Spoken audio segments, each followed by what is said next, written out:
அனைவருக்கும் வணக்கம். டிஎன்பிஎஸ்சியிலிருந்து இன்றைக்கி முக்கியமான ஒரு அப்டேட் வந்து வெளியிட்டிருக்கிறாங்க. அது என்னென்னா combined technical service examination diploma ID level. So இதற்கான வேக்கன்சி வந்து பார்த்தோம்னா தற்போது இன்க்ரீஸ் பண்ணியிருக்கிறாங்க. ஸோ அது எத்தனை வேக்கன்சி அப்படிங்கிறது எல்லாமே வந்து பார்க்கலாம்.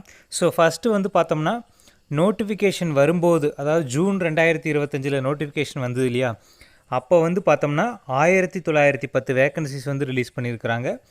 அடுத்தது டிசம்பர் மாதம் வந்து ஒரு அடண்டம் ரிலீஸ் பண்ணியிருந்தாங்க. ஸோ அதில் வந்து பார்த்தோம்னா மொத்தம் 190 வேக்கன்சிஸ் வந்து இன்க்ரீஸ் பண்ணியிருந்தாங்க. ஸோ இப்போ இன்றைக்கி வந்து பார்த்திங்கன்னா 2 வேக்கன்சிஸ் வந்து இன்க்ரீஸ் பண்ணியிருக்கிறாங்க. ஸோ மொத்தமாக வந்து பார்த்தோம்னா 2102 வேக்கன்சிஸ் வந்து தற்போது வந்து இருக்குது. ஸோ இதற்கான ரிசல்ட் அப்படிங்கிறது எப்போ வெளியிட்டிருந்தாங்க? ஸோ பிப்ரவரி லாஸ்ட் வீக் வந்து வெளியிட்டிருந்தாங்க. எல்லாருமே வந்து பார்த்துருப்பீங்க. ஸோ ரேங்க் லிஸ்ட் எல்லாமே வந்து தெளிவாக கொடுத்துருந்தாங்க. ஸோ டிஎன்பிசியை பொறுத்தளவுக்கு என்னென்னா, கவுன்சிலிங் நடக்கிறதுக்கு முன்னத்த நாள் வரைக்கும் வந்து பார்த்தோம்னா அவங்க வேக்கன்சி இன்க்ரீஸ் பண்ணுறதுக்கு வாய்ப்புகள் இருக்குது. ஸோ அதன் அடிப்படையில் தான் வந்து பார்த்தோம்னா ஸோ இன்றைக்கி கூட இந்த 2 வேக்கன்சிஸ் அப்படிங்கிறத ரிலீஸ் பண்ணியிருக்கிறாங்க. ஸோ வேக்கன்சிஸ் வந்து இன்க்ரீஸ் பண்ணுறாங்கனாலே, அதாவது அவங்க வந்து ஆன்லைன் சர்டிஃபிகேட் வெரிஃபிகேஷனுக்கான அந்த சிவி லிஸ்ட் அப்படிங்கிறத ரெடி பண்ணிகிட்ருப்பாங்க. ஸோ அந்த பேசிஸில் தான் வந்து இதெல்லாமே வந்து வெளியிடுறாங்க. ஸோ மொத்தம் வந்து பார்த்தோம்னா இது எந்த டிபார்ட்மெண்ட்டில் வெளியிட்ருக்கிறாங்கன்னா, ஸோ ஜூனியர் இன்ஜினியர் ஆர்கியாலஜி டிபார்ட்மெண்ட்டில் தான். இதுக்கு முன்னாடி வரைக்கும் வந்து பார்த்தோம்னா 5 வேக்கன்சிஸ் வந்து இருக்கும். இப்போ வந்து அதை 7 வேக்கன்சிஸாக வந்து ரிலீஸ் பண்ணியிருக்கிறாங்க. ஒவ்வொரு கேட்டகரிக்குமே வந்து எத்தனை வேக்கன்சிஸ் அப்படிங்கிறது கொடுத்துருக்குறாங்க. ஸோ ஜென்ரலில் 1, ஜென்ரல் உமனில் வந்து 1, பிசியில் மென்னில் ஜென்ரலில் வந்து பார்த்தோம்னா 1, எம்பிசியில் ஜென்ரலில் வந்து 1 கொடுத்துருக்காங்க. அடுத்தது எம்பிசியில் உமன்ஸில் வந்து 1 கொடுத்துருக்காங்க. அடுத்தது எஸ்சிஏல உமனில் பிஎஸ்டிஎம் 1 கொடுத்துருக்காங்க. அடுத்தது எஸ்சியில் ஜென்ரல் கேட்டகரியில் வந்து 1 கொடுத்துருக்காங்க. மொத்தம் வந்து 7 வேக்கன்சிஸ்.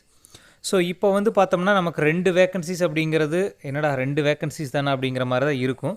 ஆனால் வந்து எக்ஸ்ட்ரா 2 பேருக்கு வந்து இந்த வாய்ப்பு அப்படிங்கிறது வழங்கப்பட்டிருக்குது இப்போது.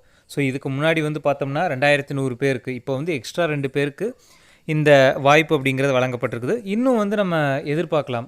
கவுன்சிலிங்க்கு முன்னத்த நாள் வரைக்குமே வந்து டிஎன்பிசி வந்து நாங்கள் வந்து வேக்கன்சிஸில் வந்து மாற்றங்களை வந்து ஏற்படுத்துவோம் அப்படிங்கிற மாதிரி நோட்டிஃபிகேஷன்லேயே வந்து தெளிவாக கொடுத்துருக்குறாங்க.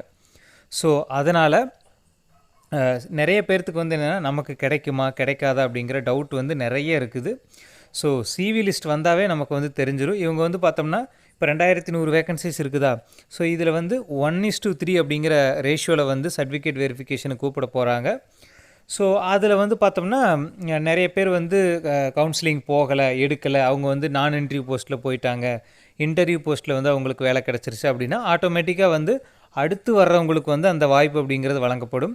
ஸோ போன வருஷம்லாம் வந்து பார்த்திங்கன்னா இந்த டிப்ளமோ ஐடி லெவலுக்கு மட்டும் கவுன்சிலிங் வந்து பார்த்தோம்னா இப்போ 7 ஃபேஸ் 8 ஃபேஸ் வரைக்கும் கொண்டு போயிருந்தாங்க. ஸோ அவங்க ஜாயின் பண்ணாதனால 7 ஃபேஸ் 8 ஃபேஸ் வரைக்கும் அதை நடத்தியிருந்தாங்க. ஸோ இந்த வருஷமுமே வந்து அதே மாதிரி வந்து எதிர்பார்க்கலாம். ஸோ அப்படி நிறைய பேர்த்துக்கு வந்து கிடைக்கல அப்படின்னா ஒன்றும் பிரச்சனை இல்லை. இனி மே ஜூனில் வந்து பார்த்தோம்னா மறுபடியும் இதற்கான நோட்டிஃபிகேஷன் அப்படிங்கிறது வரப்போகுது.